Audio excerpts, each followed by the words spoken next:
Okay, welcome everybody. Thank you for joining our webinar with Arc Marine.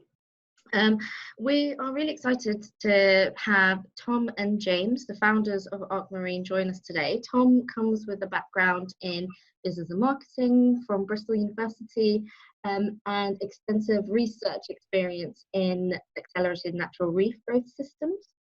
And James comes with a background of having started up his own company with charitable status, Wreck the World. I'll let them introduce themselves in more detail, but over to you guys. We're really excited to hear more about Arc Marine and the technologies that can help restore reef systems. Brilliant. Thanks a lot, Disha. Thanks for having us today, guys. So as Disha said, my name's Tom. I'm a director at Arc Marine. Arc Marine was founded in 2015 with the sole purpose of regenerating and rehabilitating marine ecosystems. So the core of our business is the manufacture and sale of our precast artificial reef unit reef cubes. And we also offer high-tech capabilities in terms of the monitoring services that go along with surveying and monitoring reef systems. So that can be underwater surveys using divers or ROV, or advanced techniques like eDNA sampling, which is the gold star standard for measuring what happens in the water pre and post reef deployment. So we've also got an in-house laboratory team who take care of aquaculture services. So that can range from toxin testing for oysters and scallops, but also harvesting and maintenance of stock at sea. And most recently, we've looked at eradicating an invasive crayfish species from the UK water bodies, which is known as the American signal crayfish. And part of that is working with local fishermen to actually trap and remove the species and sell it as a clean protein source. So we're all really aware of the problem that's facing the ocean. I'm sure WWF, some of these facts are actually from your website. And the natural reef systems are completely overfished and damaged by man-made activities. So for us, it was a case of looking at where reef restoration was needed most. And in the UK, there's a lot of marine projects which are installing high CO2 concrete riddled with microplastics, which inadvertently are acting as reef systems anyway. So we looked about replacing these standard concrete blocks with reef cubes to help maximize offshore installations, such as oil and gas fields and offshore renewable energy sites.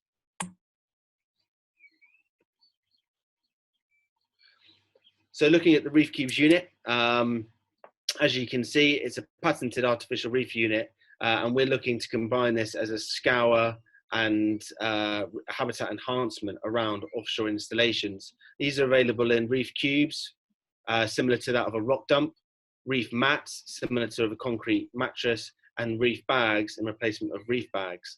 So they're environmentally friendly, which means that there's no decommissioning of the subsea infrastructure. And as you're probably aware, with rigs to reefs projects in the oil and gas industry, what they're trying to do in some countries, like in the Gulf of Mexico, in California, and most recently in Australia, is they're looking to decommission the clean oil rigs and actually lock the substructure and leave it subsea. So a lot of these projects actually end up removing infrastructure which has marine life on it. And what we're hoping to do is design oil rigs and offshore renewable energy sites from a decommissioning point of view and actually enhance the marine environment during their processes. So looking at reef cubes in a little bit more detail, as you can see, it has an internal chamber and 6 passageways leading into the cube itself. And we've witnessed a wide variety of sessile and mobile species on reef cubes. So in the top picture, you can see that we've got snakes, lox, and anemones on each corner of the cube, as well as a couple of starfish on the outside. That top left cube had only been subsea in the UK, the south coast of England, for about 3 months, and we already managed to attract that level of growth. And the picture below it, you can see a native lobster.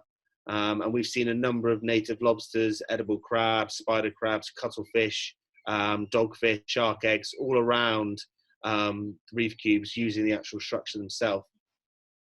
Most recently, we're working on a project in the North Sea with an offshore wind farm based in Holland, about incorporating biogenic materials into the reef cubes.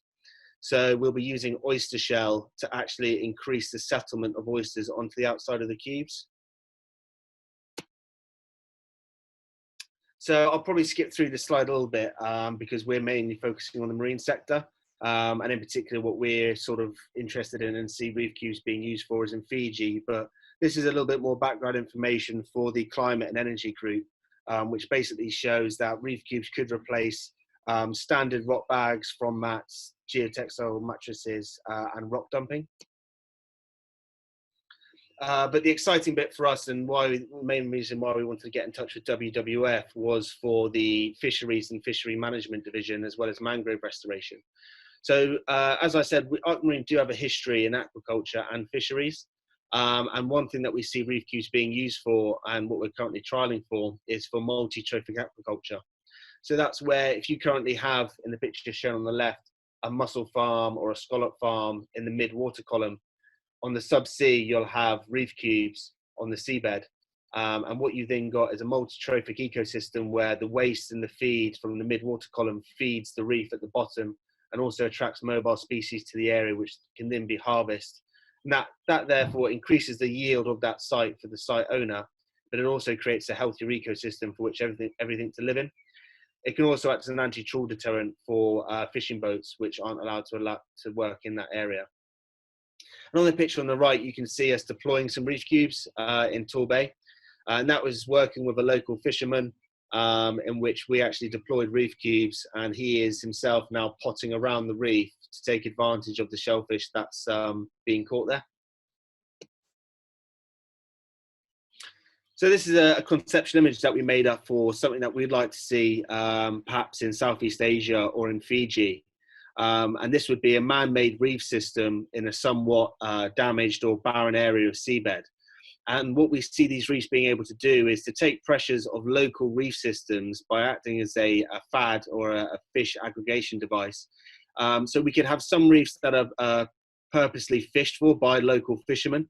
And as you can see, we have some lobster and crab traps on the right-hand side, and on the left-hand side, we have a static gill net there. We would say that the reefs are completely closed to mobile fishing, such as bottom trawling and scallop dredging. But as far as static fishing methods, it would be perfect for that, especially for hand gathering methods such as rod fishing or spear fishing, which I know is pretty prevalent in Fiji. This area also gives a chance for fisheries management to take place. So it'd be seen as a suitable area for seeding fish stocks such as scallops, oysters, lobsters, and crabs. And finally, which is why me and James actually met, which was to create ecotourism dive sites.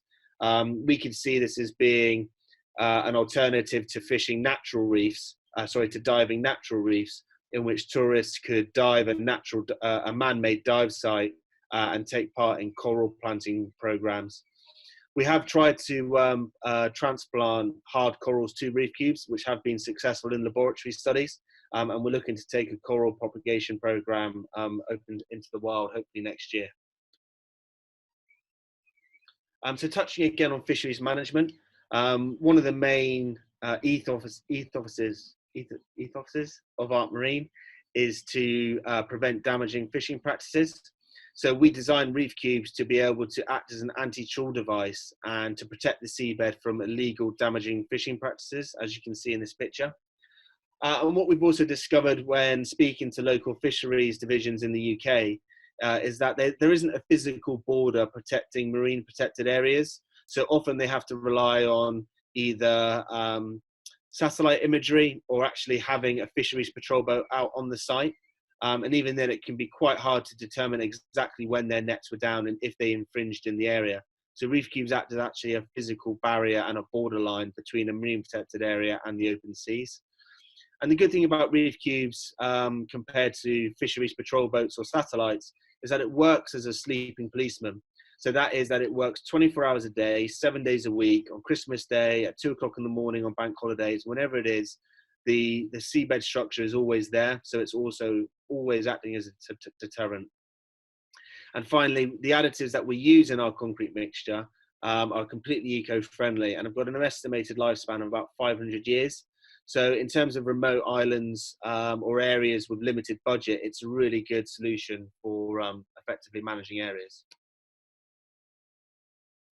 So moving on to mangrove restoration, which is something that we're relatively new to, and we're setting up an experiment as we speak in laboratory that we have. We could see reef cubes being used as a planter for saplings. So where areas of natural mangrove have been destroyed or in decline, we would see the opportunity to cast reef cubes locally to the site. So we'd basically bring a moulding system to, say, Fiji. We'd use local sand, local aggregate, and a local workforce to help make the reef cubes. We then use local mangroves to the site and actually use mangroves as a planter point. And the benefits of mangroves are huge. As you know, they can act as a foundation for nursery stages of certain fish species and crustaceans. And they can also be used as a dual reciprocal for oyster restoration. And I know that there's some oyster restoration projects going on in Fiji at the moment, separate to mangroves. But we have seen that in some areas, oysters can be harvested from artificial reef structures around mangroves. So what we'd like to do is look at a dual purpose of reef cubes as being a mangrove planter and possibly an oyster farm for locals. And of course, the benefits of mangroves are well known in terms of coastal protection, and where sea rise is at a critical stage, mangrove projects are going to be happening all over the UK, all over the world. So we'd like to be a part of that. And this is just a further picture of what a mangrove restoration project with reef cubes could look like.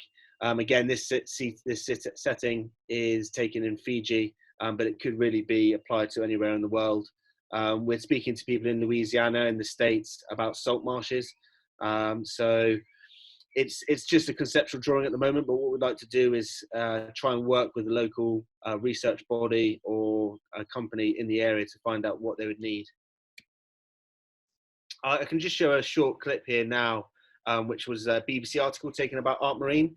It shows a couple of our projects to date and tells you probably in a little clearer way what I've just mentioned to you today.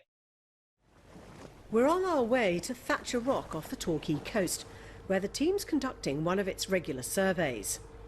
The reefs have holes in them for animals to colonise. It's a simple idea. In the face of threats to marine life, create more places for them to live. Animals like lobsters or crabs, mobile species, including fish as well, can make the most of the spaces inside the cubes as refuge, and also young fish and young larval crustaceans or other mobile species can use it as a settlement point. The reefs are made in Cornwall from recycled material, and the team's experimenting with different mixes to see which attract the most wildlife. Well, we've arrived on site and the reefs are right below the boat, and James is going to dive and take a look. What are you going to be doing? So I'm going to be going through each of the cubes that we have down there. We have 6 cubes in different concrete mixes, and what I'm basically going to be doing is assessing how much life is on each of them and to see if there's any difference between the different concrete mixes that we have down there. The idea is that the new reefs can replace huge solid blocks, which are already being used in many industries like offshore wind farms and oil and gas pipelines. At the moment, these blocks are classed as marine litter. But if they could attract wildlife, they could become a new ecosystem and not a blight. So we just gained permission to test at the European Offshore Wind Demonstrator, which is in Aberdeen in Scotland. So reef cubes will be going down around an operational wind farm this side of Christmas, and if successful, which we hope they will be, we'll be expecting a rollout of reef cubes in 2020. What's in there? So I think probably off the top of my head, probably about 30 scallops, all a good size. Which actually was lying down next to one of the reef cubes. It was a little mermaid's purse. So this is a shark egg, but if you look carefully, you can just see the embryo inside. 1100 mil. The team's encouraged by the signs of breeding. They record their findings and put them back. A fishing boat's appeared, taking advantage of the shellfish breeding around the new reef. As the team head back to harbour, they tell me theirs is a man-made solution to a man-made problem. Sophie Pearce, BBC Spotlight, Torquay. But that's a very brief overview of what Arc Marine does and our capabilities as well as reef cubes. I'd be happy to answer any questions that anybody may have. Great, thanks, Tom. And actually, we did hear the sound, so Perfect. hopefully that also came through in the recording. I will share separately if it doesn't. I was Brilliant. also really interested in that mangrove restoration piece that you shared, and noticed that it's got dual benefit of creating jobs. Is that the, I guess, implied benefit of this process as well, about developing the cubes locally? Yeah, so it was one of our main design principles when making reef cubes initially. It was to make the process as simple as possible with as little equipment as possible. So reef cubes are very simple to use. It's basically a steel molding process with basic concrete materials and a few special additives. But what we'd like to do is, if we were to have a project, say in Fiji, it would be about working with a local team as the main workforce, who would then basically be shown how to use reef cubes by some Arc Marine technicians. We'd use a complete supply chain locally, so we wouldn't ship any material there. All the material could be found local to the area. And as working with them, it might not come from the islands itself, but it may come from the mainland or from a close neighbouring island. And then we would just bring a certain amount of additives to make sure that everything that goes into reef cubes is completely free of any toxins.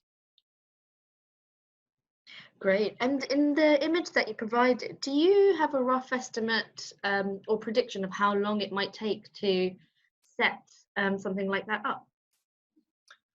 The mangrove image, or the subsea reef image. The mangrove. I mean, we can produce up to 100 cubes a day at the moment, and that's on quite a relatively small scale. So it would be a case of how big the workforce are in terms of actual production. So it could be a matter of weeks really before we could have some reef cubes ready, cast, and ready to be deployed with some saplings. Oh, brilliant. That's great. Well, thank you so much for your time today, and we'll share this among the network, and as questions arise, we'll look forward to sharing them with you and the team. That's brilliant, Disha. Thanks a lot for setting this up. It's much appreciated. Great, thank you.